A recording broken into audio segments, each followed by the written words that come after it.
This is Optimal Finance Daily, episode 149, How I Ended My Love Affair with the Credit Card and Why I Use Cash, by Babauta of ZenHabits.net.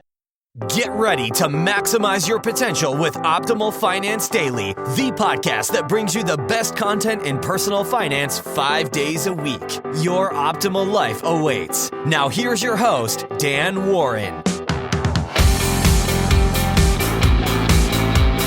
Hi everyone, welcome to Optimal Finance Daily, where I read to you from some of the very best personal finance blogs on the planet, and a very happy first day of fall to all of you.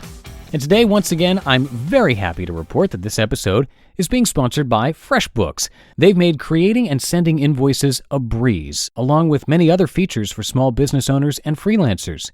Get your free month at freshbooks.com/finance and enter Optimal Finance Daily in the How Did You Hear About Us section. Today's post is from an author that I read frequently on the show, Babauta, so he doesn't really need a special introduction. Let's jump right in and start optimizing your life. How I Ended My Love Affair with the Credit Card and Why I Use Cash, by Babauta of ZenHabits.net. Confession time. My name is Leo, and I'm a recovering credit cardaholic. When I was just starting out in the world of adulthood, I shied away from credit cards. My parents had had some troubles with them, so I had a bit of a phobia. In my early 20s, I caved in and got a card simply to build credit. It only had a $500 limit, and I pledged to pay off the balance every month. I did this for a few years, but for one reason or another, eventually let the balance creep up until I could no longer pay the balance every year. I then paid it off and canceled the card out of pure fear. I went without a card for a little while, and then came the bad days. I needed to buy something important, and I didn't have the cash. I got a card with a $5,000 limit and felt the fear creep back in. The first charge was well over $1,000. Then there were other large charges, expenses I wanted to pay for, but didn't have the cash. I tried to pay as much as I could each month, but when I started having other expenses, the credit card bill wasn't a priority. I could pay it later. Fast forward to a couple years ago. I could no longer afford to pay my minimum balance on my card. I had other bills that were also out of control. I canceled the card and worked out a payment plan. I struggled with my other bills until the beginning of 2006, when I started getting things under control, but I still had a MasterCard debit card, and I used this to buy stuff over the internet. Since it wasn't a credit card, that was okay, right? Today, I'm scraping by, but here's the cool thing. I don't have a credit card at all, not even the MasterCard debit card. I'm paying off my debts, the card should be paid off this summer, and things are looking much rosier.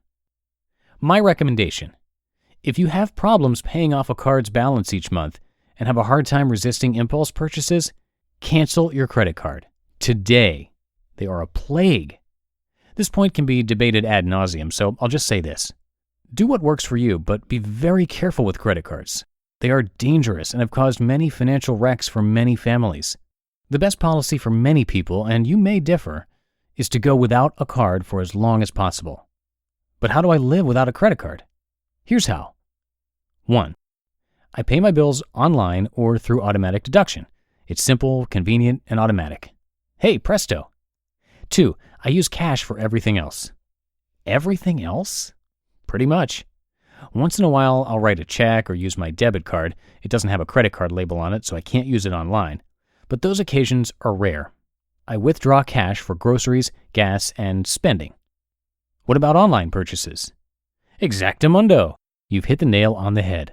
One of the biggest dangers of credit cards these days is that they make purchases so darn easy.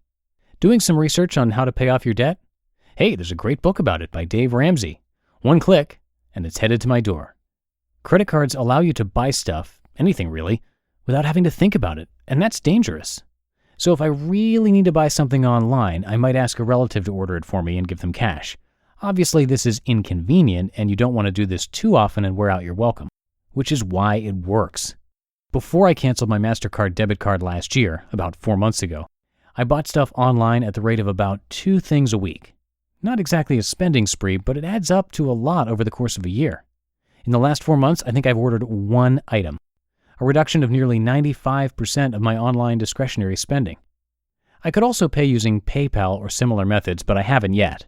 The point is that it's much harder for me to buy things online now, and to some extent in the real world too, so I rarely ever do.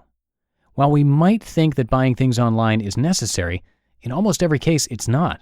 Buying online simply makes you spend more than you normally would. Take it from me, someone who is living evidence. Using cash has other benefits.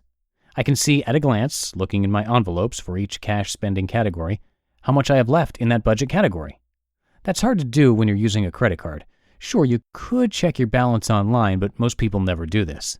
Sure, you could update Quicken or Money, so you know your available balance, but this is much harder to do, especially if you're away from home, and so many people guesstimate their balance when they're on the road, and sometimes don't even bother to do that. With a credit card, you can worry about it later, at a high interest rate.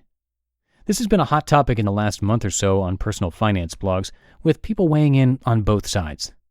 I think it's a highly personal issue, and different methods work for different people.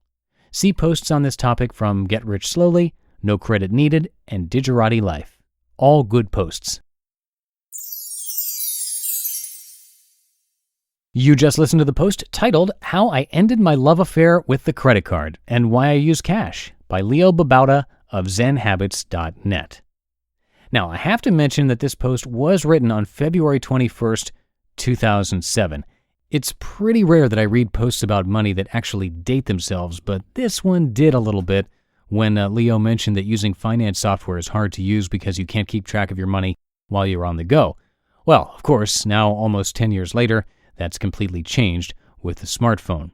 And in fact, our sponsor, FreshBooks, has an excellent, nice, clean app that makes expense tracking incredibly easy.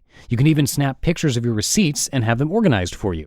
Now, that would have been tough 10 years ago, but now not only can you do that, but FreshBooks will also break down your expenses into reports by date and category.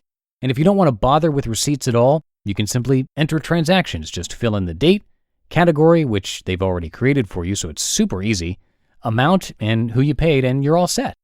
Typically, financial apps are clunky and difficult to figure out, or you can't export the information. But try FreshBooks and you'll see how easy it is to get started. No tutorial necessary. And that's really just the tip of the iceberg, because FreshBooks does a lot more for small businesses and freelancers.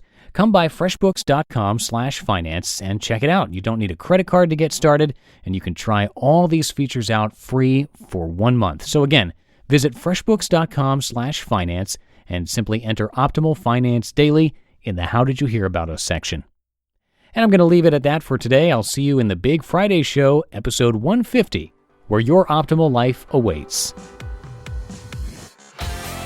You've been listening to Optimal Finance Daily. Be sure to hit the subscribe button to stay up to date on each new episode and head to oldpodcast.com. That's OLDpodcast.com for a free gift as well as more actionable tips and resources to help you maximize your potential. Thanks for joining us, and remember, your optimal life awaits.